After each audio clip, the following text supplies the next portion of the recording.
I don't know if you could see that. There's a crazy crow right now making crazy crow sounds. I don't know if you can hear that too. But can we get in there? I don't know if you could see that. And there's the true cross in there.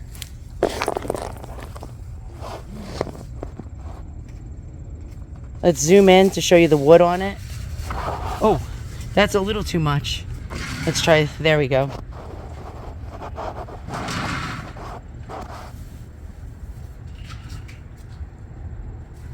And then on the back, we have the seal of the Vatican. Really quite cool.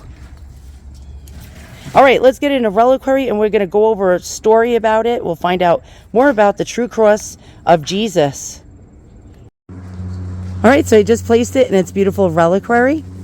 I chose a purple backing because purple is very royal. And I added a actual monk's rosary onto it. And all right, so let's find out more information about this. So I'm going to show you other ones that you can find on the internet. This one is very similar to mine. This one sold for $500. And as you can see, like, it doesn't have any papers like in the front, and this one doesn't come with the certificate. Generally, these would have came with a certificate. You can see the wax seal on the back that this is actually the true cross. And yeah, like a lot of them should have came with a certificate. The only thing is they go missing. So a lot of people are like, oh, that's not real and blah, blah, blah. But it is real. And here we go. First class relic of the true cross of our Lord, ex ligno sanctissimus. I can't even pronounce this. I took Latin too. Ex ligno sanctissima crucis DNJC. Only the theca is for sale. The teca is for sale. Relics are never for sale. It's a gift. Come without authentic paper. Okay, I'll tell you why they say that. Because you can actually get excommunicated from the church. It's sort of called simony, I believe, or simony. If you buy relics or sell relics, you're not supposed to do this, and it's wrong. My husband is still mowing the lawn. He could care less that the true cross of Jesus Christ came to this house because the lawn has to get done. All right, so I found this on Facebook.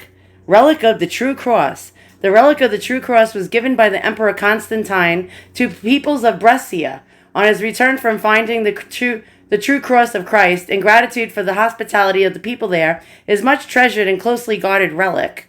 When His Eminence Oswald Cardinal Gracias visited Brescia, the birthplace of Pope St. Paul the Sixth, in remembrance and gratitude for the late Pope's visit to India during the International Eucharistic Congress, the mayor gifted him a sliver of the relic of the True Cross. And, oh my God, my husband's like mowing like branches right now. I can hear them breaking. And here we go. Look, they even have the True Cross. And you can see, look how old that is. The wood is in the center of that relic. That's in a little case with the seal right there. Booyah. All right, this is really cool. Why is my husband mowing the lawn when the True Cross just came to the house? Oh my God, I don't know. He just stopped mowing the lawn. All right, 1807 documented reliquary containing particles from the honest tree of the true cross of Jesus Christ. This was, by the way, translated from Russian to English because it's on a Russian website. And there you can see the cross is in the center.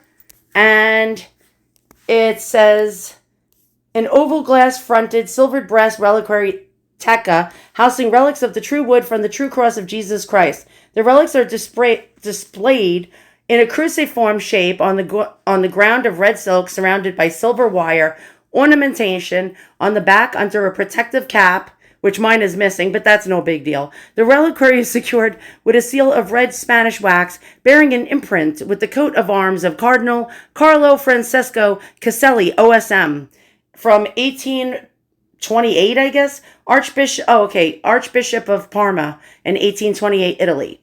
He lived from 1804 to 1828. The relic is accompanied by the original matching authentic document issued by Monsignor Caselli in 1807, where the relic is described as ex ligno. It's translated from Russian, guys. Crucis DNJ of the wood from the most holy cross of our Lord Jesus Christ. The true cross is a name for the physical remnants that, by the church tradition, are believed to be from the cross upon which Jesus was crucified. Empress Helena, the mother of Constantine, the first Christian emperor of Rome, traveled to the Holy Land in 326 to 328, where she discovered the hiding place of 3 crosses that were believed to be used at the crucifixion of Jesus and 2 of the thieves. No, why are you doing that? Okay, and 2 thieves, Saint Dismas and Gestas, executed with him, and a miracle revealed which of the 3 was the true cross. Yeah, they put like a corpse, I think, on the 3 crosses, and one of them made the corpse or the sick person either get well again or come back to life. It's some story like that. All right, it says, fragments of the cross were broken up, and the pieces were widely distributed. In 348, in one of the catecheses, Cyril of Jerusalem remarked that the whole earth is full of the relics of the cross of Christ. Most of the very small relics of the true cross in Europe came from Constantinople after the city was captured and sacked in 1204 during the Fourth Crusade. They were carved up by the present bishops and divided with other very precious relics among the knights who, after their return to the homeland, donated them to the churches and monasteries. And here's the document. Oh, wow.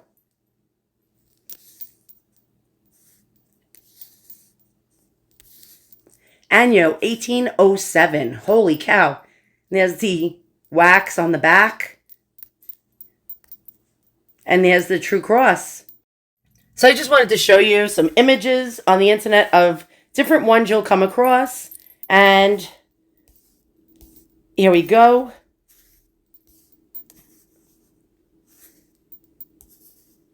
Very cool. Pretty cool. Now, the Russian Icon store has like the best relics. It's actually located, I think, in Philadelphia, United States, but I think Russian people own it, but amazing. So you'll come across a lot of these from different even decades. There we go. There's another one housed in this beautiful reliquary. And there we go. We saw that. And here's another. Look at that. Okay, so you'll find these all over the internet. And if you're going to pay for them, they're going to be sometimes in the thousands of dollars price range. Unless you get lucky, you get it for really cheap. I got it for a really good price, a price that I could live with. Let's just put it that way. There we go. There's another one. And here's another one. Documented reliquary with the passion relics of the true cross and the holy thorn. So this one had 2 relics in here. And it's actually sold. Anything from the Russian store, every time you go on it, it's sold. And so it has the 2 relics in there. It's a 19th century one. And it has the original actual document. There we go. Now, not all of them will come with the document. It's very important to find them with the documents, of course, because they can never be venerated in a church unless it's, having the document circa 1835, which I think mine is from 1800 to about 1850. And this one did sell. Let's watch their little video. If we can blow it up, that would even be better. There we go. And they're showing you it. And of course, this one sold. Everything they have always sells, and it sells really fast. Oh, and it has the paper on the side, a lot like mine. So mine must be about this age, right about this age. Really quite cool. Look at that. And yet we have another one from the Russian store. And does this one? Yes, this one has, I think this has a document. Let's see. They don't always have a document, but sold, as you can see, circa 1800. And no, it does not have the document. You see, they don't always have the document. And this one has the stamp. And you can see, you can't even see the imprint anymore. It's just so, yeah, it's just like, look at that. It's obliterated because it's so old. But there you go. And this one's way smaller than mine. Mine's actually quite sizable, which is really amazing. And yet here we have another one from the Russian store. I'm not promoting them, trust me. They've never sent me anything. With the reliquary teca containing relics of the true cross of Jesus Christ. You can see this one's really old, very old, and the cross is right in the center of the cruciform. This one is 19th century, and this one has sold. It says late 19th century, brass. And as you can see, it does not come with the paperwork at all. There you see the wax seal that it's authentic. It is sealed. The strings, you have to be careful when you buy these relics to make sure that the strings have not been cut. If the strings have been cut, it has been tampered with. And yeah, there we go. There's another one to show you guys that's interesting. All right, let's go Google shopping. Let's go shopping. Let's try to buy the true cross. Yeah, do you have $1,500? Because you can get the true cross on eBay. There we go. This one has no documents with it. And there we go. Ex Ligno or Ligno Crucius. Wow. All right, cool. Let's see. Is there any more? Yeah, it's very hard to find this. Is this the true cross? Sealed? Oh, yeah. You want the true cross? Sealed in a relic teca?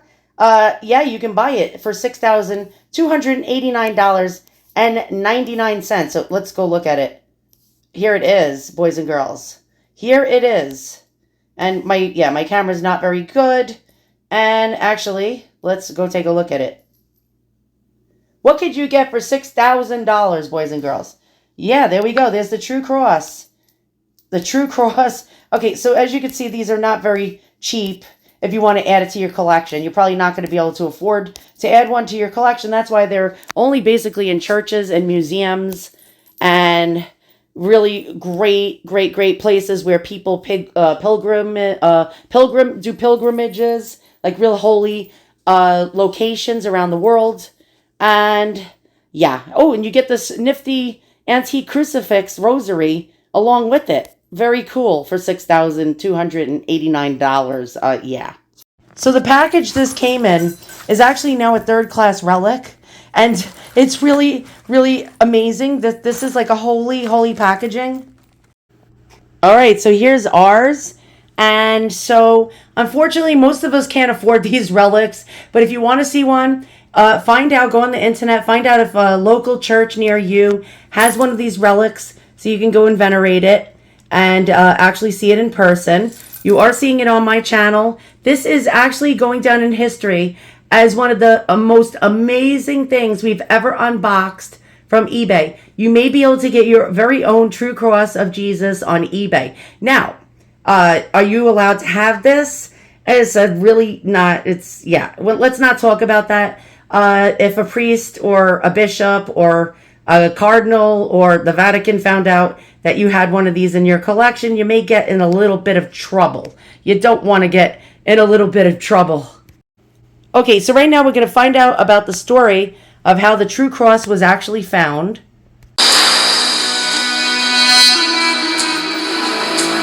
According to a collection of testimonies of the lives of saints known as the Golden Legend, Saint Helena, mother of the Emperor Constantine in 326 AD, made a journey destined to remain imprinted in history.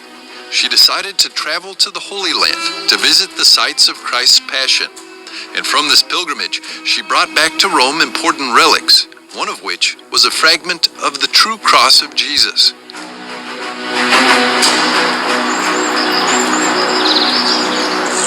It was in the years between the council at Nicaea in 325 and the death of Helena 4 years later that Constantine built several important sanctuaries in the Holy Land at the biblical places in Jerusalem and Bethlehem. And at the same time, he brought a relic of the Holy Cross to Rome and put it here in a hall of the imperial palace, which he transformed into a church and gave it the name Jerusalem. And it is only 70 years later that the discovery of the cross was attributed to Helena herself by St. Ambrose in Milan, who says that Helena discovered the Holy Cross together with the inscription of the cross. Many of these relics arrived here in the later Middle Ages, and that was the period of the Crusades when many relics of the Passion were imported to Rome from the Holy Land, and it's really difficult to say anything at all about their authenticity. The two main relics here were always the Holy Cross and the inscription of the cross, which were always at the center of the devotion and the attention of pilgrims. They have never been proved to be fake. Although it's very difficult to reconstruct their history because the attitude to relics have changed. Today we are used to see, observe relics. They are exposed in reliquaries. In the early Middle Ages they were always hidden beneath the floor, beneath the altar of the church, so the pilgrims couldn't see the relics, but in some way they felt that the spiritual power of the relics embraced the entire church building.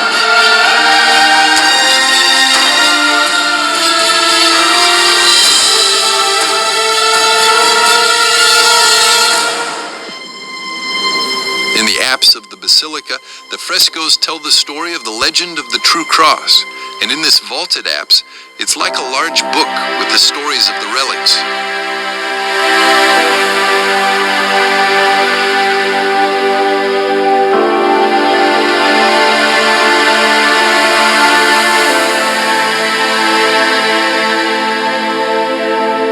Like reading a book, starting from the left and going to the right, we see St. Helena, already in the Holy Land, in Jerusalem, asking a Jew, not by chance named Judas, where the true cross is hidden.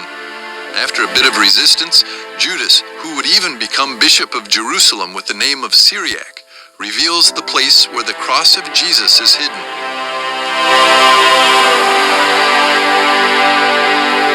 Towards the right, we can see that 3 crosses are brought to light during the excavations.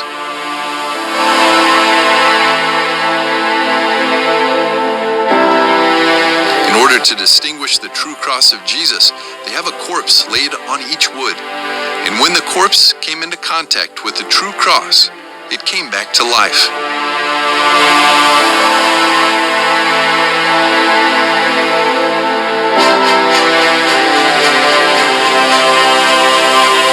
Finally, in the center of the apse, Helena is seen holding the rediscovered cross. Kneeling in prayer at her side is Cardinal Pedro González de Mendoza, titular of the Basilica from 1478 to 1495.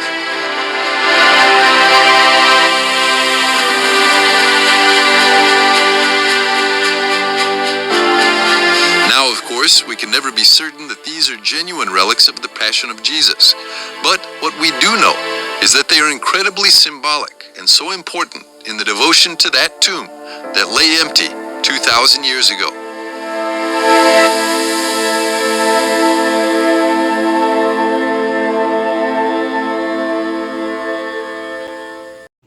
So thank you so much for joining me in the most amazing thing I've ever unboxed here on YouTube. Now, I was able to actually get this for only $250. Now, I'm not bragging or anything, but the seller had a lot of really good relics. He was a 2 feedback seller.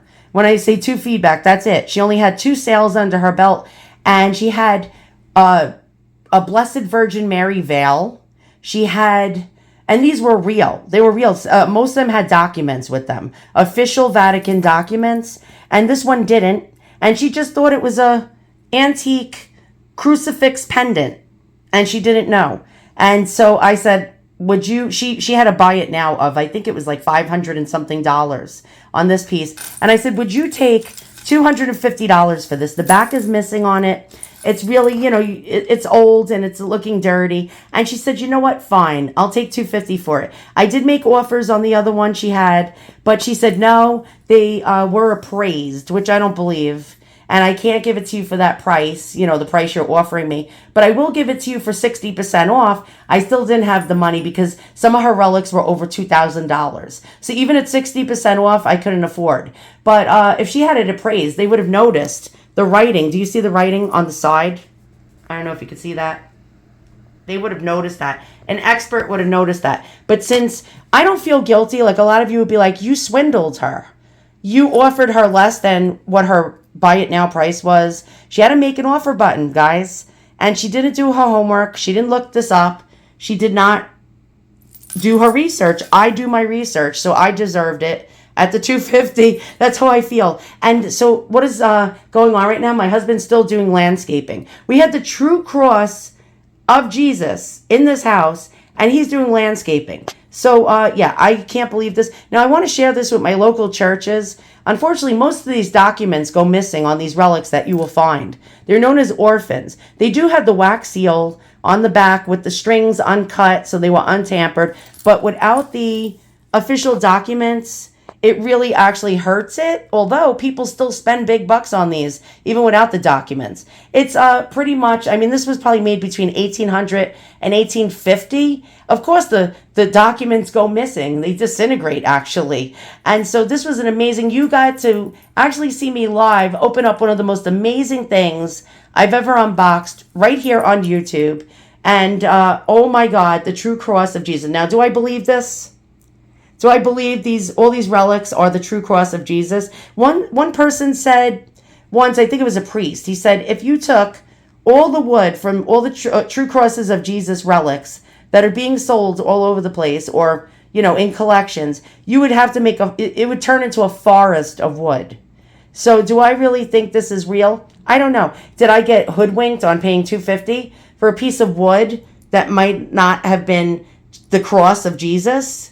Maybe, but I really don't care. It's still beautiful and I love it. So I'll see you guys all on the next unboxing. We got some more amazing historical items coming. So if you're into history and old objects, hit the subscribe button, hit the bell notification, hit the all for all the notifications, and hit the thumbs up and subscribe. Thanks so much. See you guys all in the next one.